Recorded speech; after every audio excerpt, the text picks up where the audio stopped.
नमस्कार साथियों की फैक्ट में आप सभी का स्वागत है। उम्मीद करता हूं कि आप सभी लोग बेहतर होंगे। सभी सनातनी और राष्ट्रवादी भाई बहनों से अपील रहेगी कि चैनल को सब्सक्राइब करिएगा, वीडियो को लाइक और अधिक से अधिक लोगों तक शेयर कर दीजिएगा। नेपाल में जो कुछ हो रहा है या जो कुछ हुआ है उसके बारे में टेलीविजन के माध्यम से आप सभी लोगों को पता चल ही चुका होगा। नेपाल में वामपंथी सत्ता का बहुत बुरा अंत हुआ है और किसी वामपंथी पार्टी को बख्शा नहीं गया है।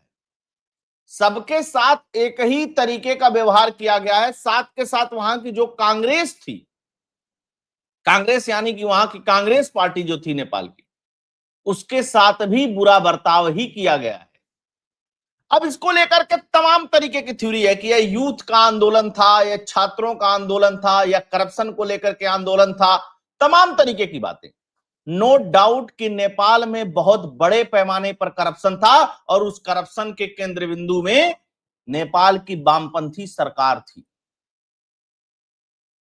पीएम केपी ओली का जो हश्र हुआ, जिस तरीके से भागना पड़ा, शेर बहादुर देउबा का जो हश्र हुआ, प्रचंड का जो हश्र हुआ, प्रदर्शनकारियों ने घरों से निकाल करके इनको रोड पर पीटा है और उनके एक पूर्व प्रधानमंत्री की पत्नी तो मृत्यु भी हो गई जलने की वजह से। आप स्थिति समझ लीजिएगा कि किस तरीके की स्थिति निर्मित की थी इन पॉलिटिशियंस ने नेपाल के अंदर। लेकिन सवाल कई सारे। एक तो वामपंथी सत्ता का अंत हो गया, क्या यह फिर से पैर पसारेगी? यह अपने आप में समझने वाली बात है, क्योंकि जो वामपंथी सत्ता थी नेपाल के अंदर, वह सत्ता चीन के करीब थी। भारत को भी नेपाल से दूर करने की तमाम कोशिशें वो सत्ता करती थी और हमेशा उल जलूल बयान भारत को लेकर के देती थी। हालांकि नेपाल और भारत का रिश्ता बहुत अटूट है। यह रिश्ता सिर्फ दो देशों के बीच का नहीं है, यह रिश्ता एक पड़ोसी देश के बीच का नहीं है। नेपाल से भारत का रिश्ता रोटी बेटी का है। नेपाल से भारत का रिश्ता धर्म का है। नेपाल से भारत का रिश्ता एक दूसरे की भाषा का भी है और नेपाल से भारत का रिश्ता भारतीय सेना का भी है। तो जो लोग एक कोशिश में लगे रहते हैं कि नेपाल को भारत से दूर लेकर के चले जाएंगे, वो लोग गलत कोशिश करते हैं। चाहे सत्ता में बैठे हुआ कोई भी व्यक्ति हो, चाहे इस पार का व्यक्ति हो, चाहे उस पार का व्यक्ति हो, लेकिन केपी ओली ने ये सारी चीजें की। तो हमारा रिश्ता क्या है नेपाल के साथ, यह किसी को बताने की जरूरत नहीं है। ये नेपाल की सारी हिंदू जनता जानती है। नेपाल में क्या पहली बार हुआ है? नहीं भाई साहब, 17 साल की डेमोक्रेसी में नेपाल के अंदर 14 बार प्रधानमंत्री बदले गए, लेकिन बदल करके कौन आया? वही घूम फिर करके फिर से सत्ता में चले आते हैं। वहां के राजा के खिलाफ विद्रोह हुआ, राजशाही नहीं चाहिए, चलिए ठीक है भाई, राजशाही नहीं चाहिए, लोकतंत्र लाया जाता है। लोकतंत्र आज तक स्थापित नहीं हो पाया और जिन लोगों ने 17 साल पहले नेपाल के अंदर लोकतंत्र स्थापित करने के लिए आंदोलन किया, आज उनमें से कोई भी नेपाल में सुरक्षित नहीं है। एक भी व्यक्ति सुरक्षित नहीं है उसमें से। ठीक है, कुछ लोग कह रहे हैं कि 36 साल का एक लड़का एनजीओ चलाता था, उसके वजह से हो गया। फिर इसमें यह भी पुट आ रहा है कि भाई किसी ने पीछे से करवा दिया, किसने करवा दिया इसके बारे में नहीं पता। तो फिर ये हो रहा है कि काठमांडू का जो मेयर है उनको प्रधानमंत्री बनना है, उनको बनाया जाएगा, वो 36 साल के हैं, उन्होंने करवा दिया। ऐसे नहीं होता है। ये एनजीओ, ये लोग नए नहीं है, पहले से है। पहले क्यों नहीं हुआ? 3 दिन में सब कुछ क्यों हो गया? आप सोचिए, नेपाल की संसद को पूरी तरीके से जला दिया गया है, नेपाल की सुप्रीम कोर्ट को जला दिया गया है, नेपाल की सरकारी बिल्डिंगों को नुकसान पहुंचाया गया। एक भी पूर्व वर्तमान पीएम सुरक्षित नहीं, एक भी नेता सुरक्षित नहीं। उनका गृह मंत्री से लेकर के उनका रक्षा मंत्री तक सड़कों पर दौड़ा दौड़ा करके जनता पीटने का काम कर रही थी। ये सारे दृश्य आप लोगों ने देखा। लेकिन अब दूसरी बात, नेपाल में सैन्य सत्ता, आप सुबह जब ये वीडियो देख रहे हैं तो नेपाल में पूरी तरीके से सैन्य सत्ता या पूरी तरीके से सेना के हाथ में नेपाल चला गया है आज के डेट में। बहुत सारे लोगों ने कहा कि नहीं, सेना के खिलाफ भी विद्रोह नहीं, सरकार और पुलिस के खिलाफ विद्रोह था। सेना की बहुत रिस्पेक्ट है नेपाल के अंदर, और सेना ने जब टेक ओवर किया तो नेपाल की जनता ने उनका स्वागत किया और सेना ने कहा है कि आप लोग घर लौट जाइए, अब बातचीत करेंगे, प्रोटेस्ट खत्म हुआ। भी इसके पीछे लोग बताए जा रहे हैं जिनका चेहरा खुल करके सामने आ रहा है, उन लोगों ने भी अपील की है कि अब आप अपने घरों को लौट जाइए। अब जो आपके लीडर हैं, जो आपके नेता हैं, जो लोग हैं, जो स्टूडेंट हैं, अब उनसे डायरेक्ट नेपाल की सेना बातचीत करेगी कि किस तरीके से नेपाल में शांति बहाल किया जाए। भारत के प्रधानमंत्री ने भी कहा, शांति की बात कही उन्होंने, ट्वीट किया उन्होंने। साथ के साथ मैं कुछ वीडियोस देख रहा था, वहां के यूथ कह रहे थे कि हमें भारत के प्रधानमंत्री नरेंद्र मोदी जैसा नेता चाहिए। अब इसके कई सारे मायने हो सकते हैं, इसके कई सारे मतलब निकाले जा सकते हैं। उत्तर प्रदेश का एक बड़ा बॉर्डर नेपाल से लगता है, बिहार से एक बड़ा बॉर्डर लगता है नेपाल का। सारे बॉर्डर पे पुलिस से लेकर के जो एसएसबी के जवान हैं सबको तैनात किया गया है, अलर्ट मोड पे रखा गया है किसी भी तरीके की आपात सिचुएशन से निपटने के लिए। यह सब तो एक खबर है ना। अब सवाल ये उठता है, इस खेल के पीछे कौन है? तो इस खेल के पीछे कई सारे लोगों का नाम आ रहा है। कुछ लोग कह रहे हैं कि अमेरिका का CIA है, कुछ लोग कह रहे हैं कि वो चूंकि चाइना के नजदीक चले गए, तो फिर कुछ लोग कहेंगे इसमें कि वो जो 26 सोशल मीडिया पे बैन लगाया गया था, इसके वजह से लोग चले आए। ये कोई नया काम है यार, बहुत बार ये सब सारी चीजें हो चुकी है नेपाल में, लेकिन ये इतनी दूर तक ये बात नहीं जाती। मैं आपको बता दूं, आपने प्रोटेस्ट करने वालों के ऊपर सीधे गोलियां चला दी, और ये वामपंथी सत्ता करती है। चाइना में भी वामपंथी सत्ता ने किस तरीके से बुलडोजर के नीचे प्रदर्शनकारियों को कुचल दिया था, हालांकि वहां डेमोक्रेसी नहीं। वामपंथियों का विभत्स चेहरा था, 500 से अधिक बच्चे घायल, 20 से अधिक लोगों की मृत्यु इस पूरे घटनाक्रम में, और वहीं से ये आग और धधक गई। फिर शुरू हुआ खून का बदला खून, और जब खून का बदला खून शुरू हुआ तो क्या हुआ नेपाल के अंदर आपने देखा। मुझे वो रात भूला नहीं जब शेर बहादुर देउबा को पड़ा रोड के ऊपर, भागना पड़ा। सेना ने ही फिर से इनका जान बचाया, किसी तरीके से हेलीकॉप्टर वगैरह से लेकर के गए, लेकिन फिर भी एक पूर्व प्रधानमंत्री की पत्नी का जो है देहांत हो ही गया। नेपाल के सारे बड़े नेताओं के घर जला दिए गए। केपी ओली, प्रचंड, शेर बहादुर देउबा, नेपाल का सुप्रीम कोर्ट, 20 से अधिक सरकारी इमारतें। एक धड़ा नेपाल में इस आंदोलनकारियों में और है जो कह रहा है कि राजशाही पुनः स्थापित होनी चाहिए, पुनः आनी चाहिए। लेकिन इसमें कई सारे ऐसे धड़े हैं जिनको लगता है कि नहीं, डेमोक्रेसी ही रहनी चाहिए, लेकिन अब सब कुछ नए सिरे से यंग जनरेशन को संभालना चाहिए। एक और समस्या थी नेपाल में कि जितने प्रधानमंत्री बन रहे थे ये सब उम्रदराज लोग बन रहे थे, 70, 75, 80 वाले लोग, और इनका कम्युनिकेशन नेपाल की जनता के साथ नहीं था। और लोग यह भी कहते थे कि इनके बेटे जो हैं वो आलीशान जिंदगी जी रहे थे, ये आलीशान जिंदगी जी रहे थे, अपनी सत्ता बचाने के लिए नेपाल के पैसे का दुरुपयोग कर रहे थे, जबकि नेपाली जनता को जो राहत देनी चाहिए, नेपाल के विकास में जो चीजें खर्च होनी चाहिए, वो नहीं कर रहे थे। लेकिन इस प्रदर्शन के आड़ में एक और वर्ग आया, वो पशुपतिनाथ मंदिर तक पहुंच गया था।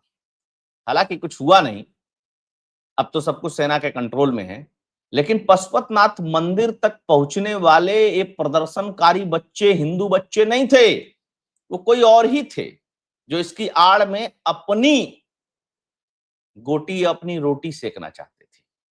तो आइए, कुछ कुछ चीजें आई हैं, उसके बारे में हम लोग डिस्कस करेंगे और फिर समझने की कोशिश करेंगे कि सब कुछ हो क्या रहा है ना। ये कुछ विजुअल्स, फोटोज हैं, अब चूंकि वीडियो चला नहीं सकते। नेपाल के अंदर सेना ने संभाला मोर्चा, पूरे देश में हाई अलर्ट। 5 मांग है इनका, अभी भी प्रदर्शन हो रहे हैं कहीं कहीं। नेपाल की एक जलेश्वर जेल है जिससे 900 से अधिक कैदी फरार हो गए। फिर वहां पे कर्फ्यू लगा दिया गया। नेपाल के सेनाध्यक्ष ने कहा कि सैन्य शासन का ऐलान किया। नेपाल के सेनाध्यक्ष अशोक राज ने कहा कि नेपाल के इतिहास में ही सेना कठिन परिस्थितियों में नेपाल की स्वतंत्रता, संप्रभुता और क्षेत्रीय अखंडता, स्वतंत्रता, राष्ट्रीय एकता और नेपाली जनता की सुरक्षा के लिए प्रतिबद्ध रही है। नेपाल में चल रहे आंदोलन के दौरान हुई जालमान की अपूर्णीय क्षति पर हमें गहरा दुख व्यक्त करते हैं। साथ ही ऐलान करते हैं कि रात 10 बजे से देश में सैन्य शासन लगाया जा रहा है। तो यानी कि रात 10 बजे, आप सुबह में वीडियो देख रहे हैं, रात 10 बजे नेपाल में सैन्य शासन, सैन्य सत्ता को स्थापित कर दिया गया। अब कब लोकतंत्र की बहाली होगी, कब चुनाव होगा, कॉन्स्टिट्यूशन नया लिखा जाएगा, चीजें नई से बनेगी, क्या होगा क्या नहीं होगा, अब ये बातचीत के बाद ही आगे बढ़ेगा, ये सारी चीजें आगे बढ़ेगी। भारत भी नेपाल की इस घटना पर पैनी नजर बनाए हुए है। इस तरीके की खबरें हैं। प्रधानमंत्री नरेंद्र मोदी का ट्वीट आया है, पुतिन का भी ट्वीट आया है, बहुत सारे नेताओं ने नेपाल में शांति और बातचीत से मैटर को हल करने की बात कही है। आगे थोड़ा सा और बढ़ते हैं। अच्छा, इसको जेन जेड आंदोलन कहा जा रहा है। इसका एक, बहुत सारे लोग इसका मतलब नहीं समझते। मैं बता दूं कि 18 से 25 साल के बीच की जो पीढ़ी है ना, उसको ही ये कहते हैं, ठीक है ना, या अपराइजिंग जेन जेड, इसके कई सारे नाम है, हालांकि इसको जेन जेड ही कहते हैं, कुछ इसका और बड़ा सा नाम है, कुछ फुल फॉर्म टाइप का है। लेकिन मोटा मोटी ये समझ लीजिए कि जो इस समय 18 से 25 साल की उम्र का जो भी बच्चा है वो इसके अंतर्गत आता है। अच्छा, ये यूथ जो है वो फेसबुक, इंस्टाग्राम, टिकटॉक, यूट्यूब, ये सब पे सक्रिय हैं। लेकिन क्या सरकार ने बैन लगाया था? नहीं भाई साहब, सुप्रीम कोर्ट का आदेश पे बैन लगा था। सरकार ने एक कानून बनाया था कि जितने सोशल मीडिया प्लेटफॉर्म हैं उन सबको नेपाल के अंदर अपने ऑफिसेस खोलने पड़ेंगे, अकाउंटेबल होना पड़ेगा, रजिस्ट्रेशन कराना पड़ेगा।